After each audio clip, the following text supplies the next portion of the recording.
Hi Conchita, how are you first of all? I'm so fine, thank you for asking. How are you? Oh wow, wonderful. I'm happy to be here with you. Thank you. So the first question I want to ask you is, it's been a long time, we waited so long for your album. How does it feel to have finally your album in your hands? Oh, it's so beautiful.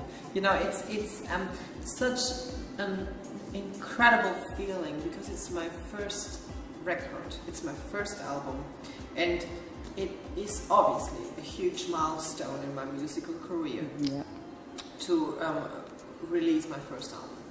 And it took a while because I truly wanted to create the best track list I could possibly get, because I really wanted to be as authentic as possible.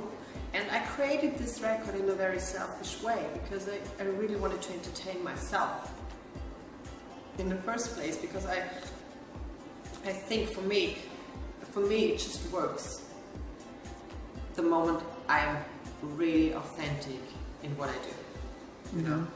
And so it took a while because I received, I said in the press conference today, I received about 300 songs, and you can imagine it took a while to listen through them.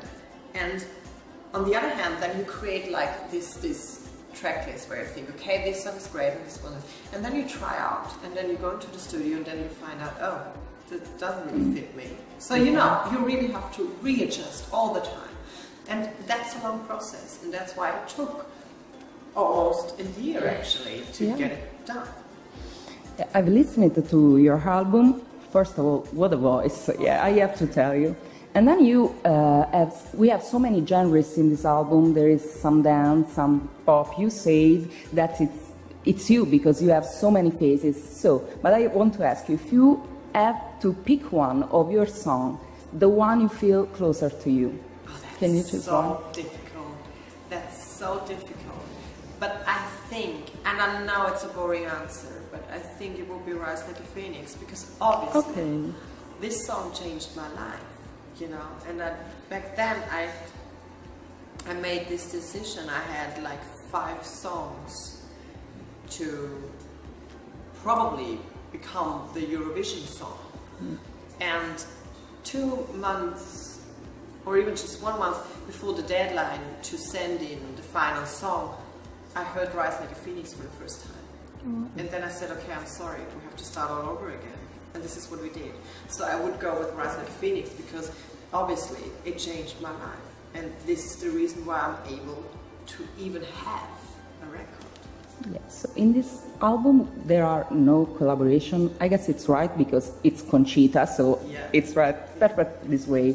But in the future, is there some artist that you want to collaborate with? So many, so many. You know, I'm now in the position to really have how can I say, have a realistic chance that those people could possibly read my request. You know what I mean? Yeah, yeah. So there are many people on my list that I want to ask if they could ever imagine of working in any kind of way with me. So I think I would start with Shirley Bassey, definitely, because you know she was the first memory when it comes to like modern music. Yeah. But there's so many, like Cher. I mean, that would be just beyond. Give me Tina Turner. Give me Celine Dion. You know, I would die if I would ever get the chance to be with them in one room. So I really would love to do some collaborations, definitely. Okay. Since the Eurovision, there is a moment that, artistically speaking, that you want to remember the most perfect moment of this year. I couldn't find this moment because I'm really, really tough on myself. Okay. And I rewatch every appearance, I rewatch every live performance I did, and I will always find something that I have to, you know, correct, and that it was not the optimal way. So many people were like, okay, you sang Rise Like a Phoenix and then you won and it was unbelievable, and then you sang it again and it was just the best version ever. And I'm like, what? It was awful. It was awful, it was off key, the timing was anywhere. And you know, this is the way I watch myself. So in an artistic way, there is no perfection. No. No.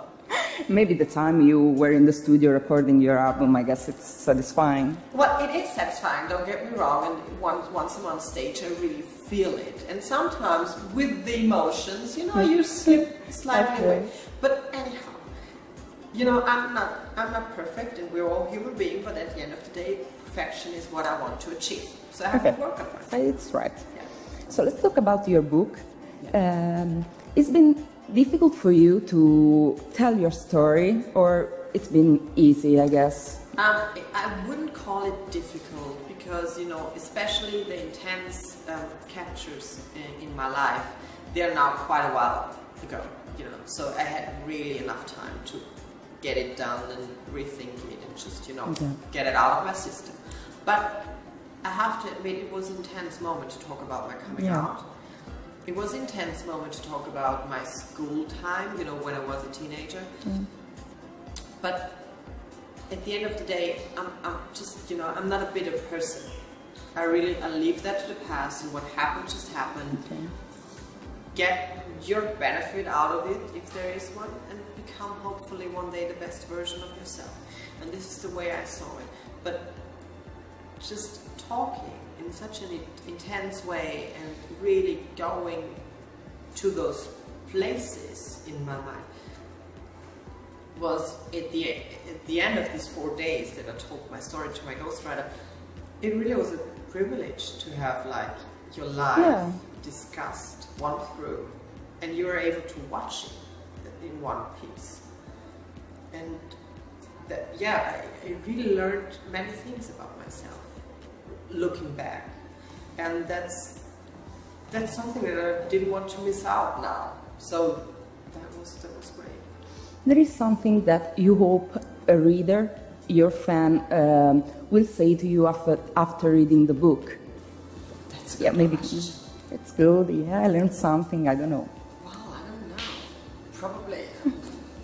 I think if people just say that they liked it, that's just basically the most beautiful thing that you could say, you know? Because for me, this story is quite boring because I know how it ends. And so it's always surprising to me that people actually are so interested in my life, because I think it's just me. You know, it's not like that I don't know, that Britney Spears released the book. I mean, that I would understand why everybody's interested in it, but it's just, you know, it's just me. Anyhow, I would love, if people like it, that's really a huge privilege, definitely. Okay. So the last question. Most people know you as Conchita, I guess, the character, but you are, first of all, according to me, a great singer.